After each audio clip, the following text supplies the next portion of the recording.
Hello friends, welcome to my channel Edula point. आज का topic बहुत ही इम्पोर्टेंट है। एग्जाम्पल नंबर 15 कैसे होगा। कई स्टूडेंट्स को बहुत मुश्किल लगता है, लेकिन ये बहुत ही इजी तरीके से मैं आज कराने जा रही हूँ। Example number 15 chapter 4 determinants. तो उसमें दिया क्या है, पहले क्वेश्चन को समझिए। उसमें दिया है कि if x y z are different, यानी तीनों डिफरेंट है, तीनों सेम नहीं है, अलग अलग हैं, कुछ भी हो सकता है। ठीक है, तो एक्स वाई जेड तीनों डिफरेंट है और डेल्टा इक्वल टू आपको ये डिटर्मिनेंट दे रखा है, इसकी वैल्यू 0 है। तो आपको शो करना है कि 1 plus x y z equal to 0। ये शो करना है ना। ठीक है, चलिए स्टार्ट करते हैं।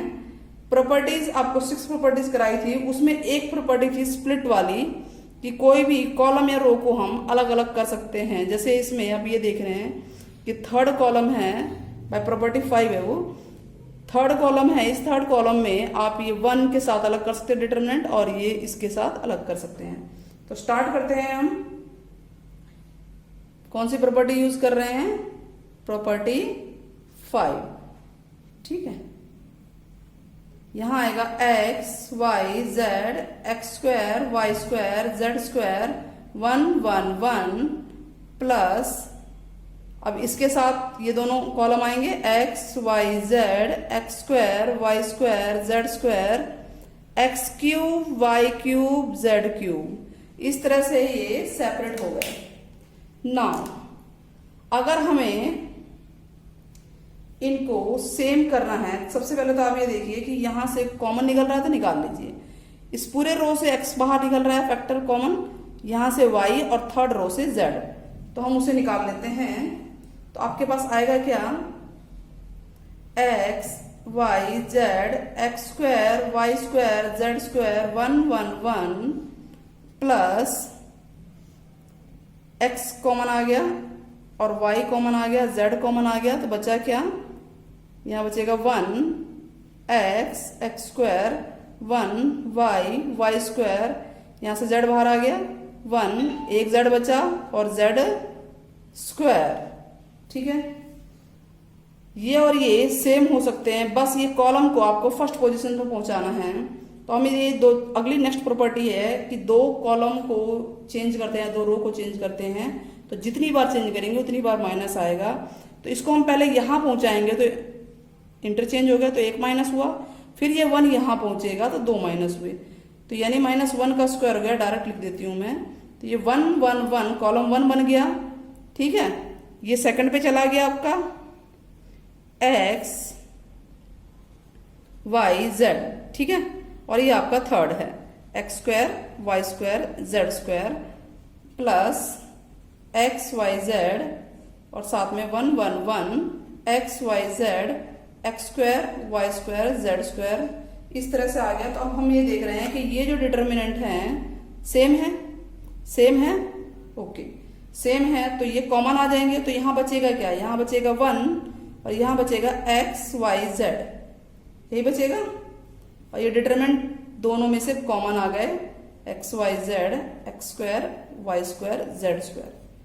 ठीक, अब हमें इसको सॉल्व करना है जैसे बाकी सवाल की तरह हमने किया है पिछले वीडियोस में। तो इसको सॉल्व करेंगे, अप्लाई करेंगे। अप्लाई क्या हो रहा है? 2 0 कर देते हैं एक साथ, अप्लाई कर लेते हैं। कोई भी 2 0 बना देते हैं, चलिए ये और ये 0 बना देते हैं। तो R2 को चेंज करते हैं, तो R2 हो जाएगा,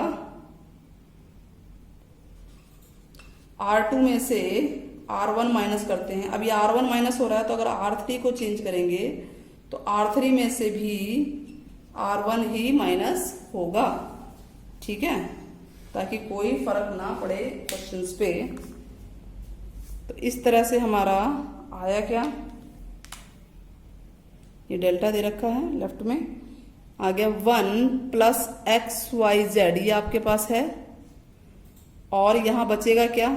R2 चेंज होगा R3, यानी R1 एज इट इज रहेगा 1 x x square as it is रहेगा।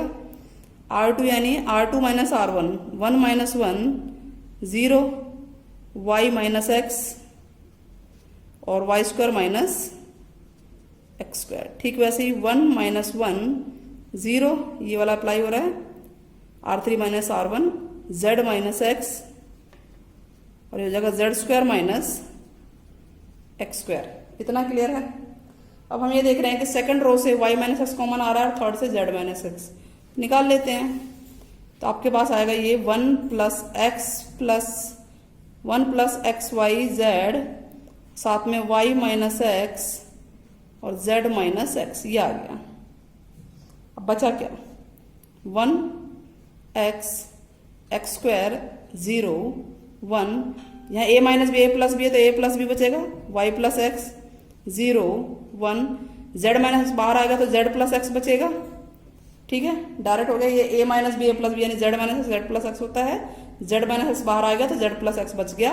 यहाँ से y माइनस एक्स बाहर आ गया इस पूरी लाइन से, तो यहाँ बचेगा y प्लस एक्स। इतना क्लियर है। चलिए और जीरो करते हैं, अब ये जीरो करते हैं। देखिए तो ये कौन सा अप्लाई हो रहा है, रो है ये, रो 3 को चेंज करना है अगर, तो रो 3 माइनस रो 2। ठीक, तो आपका ये आया delta 1 plus x y z y minus x z minus x, और यहाँ क्या आएगा, रो 3 चेंज होगा, यानी रो 1 तो एज इट इज उतरेगा, रो 2 भी एज इट इज उतरेगा, रो 3 माइनस रो 2 यानी 0 माइनस 0 0, 1 माइनस 1 0। अब ये माइनस ये यानी z प्लस एक्स माइनस, ये भी माइनस का हो जाएगा, ये भी माइनस का, इससे कट गया, तो यहाँ आ गया z माइनस वाई। सॉल्व हो गया।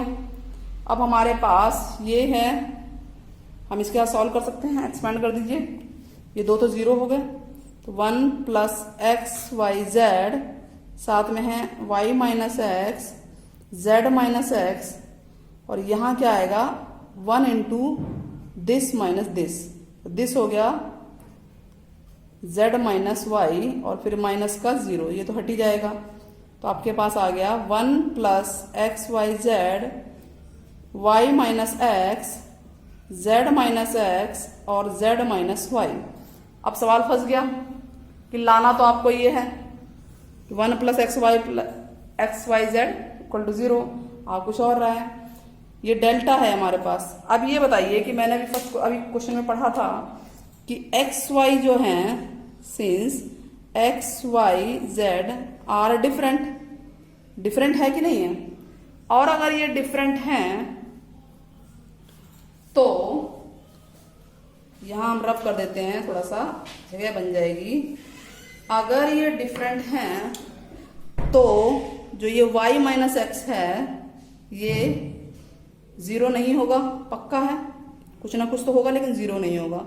ठीक वैसे z माइनस एक्स भी 0 नहीं होगा, कोई भी आंसर आए नेगेटिव पॉजिटिव, लेकिन 0 नहीं होगा क्योंकि दोनों डिफरेंट है।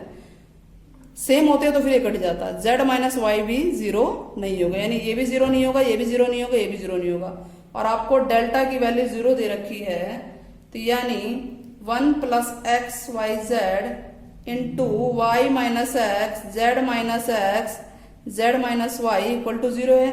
अब ये 0 नहीं है, ये भी 0 नहीं है, ये भी 0 नहीं है, तो कुछ भी हो सकता है, चाहे कुछ भी हो, लेकिन ये उधर जाके सारे 0 हो जाएंगे, क्योंकि 0 upon something which is not 0 equal to 0।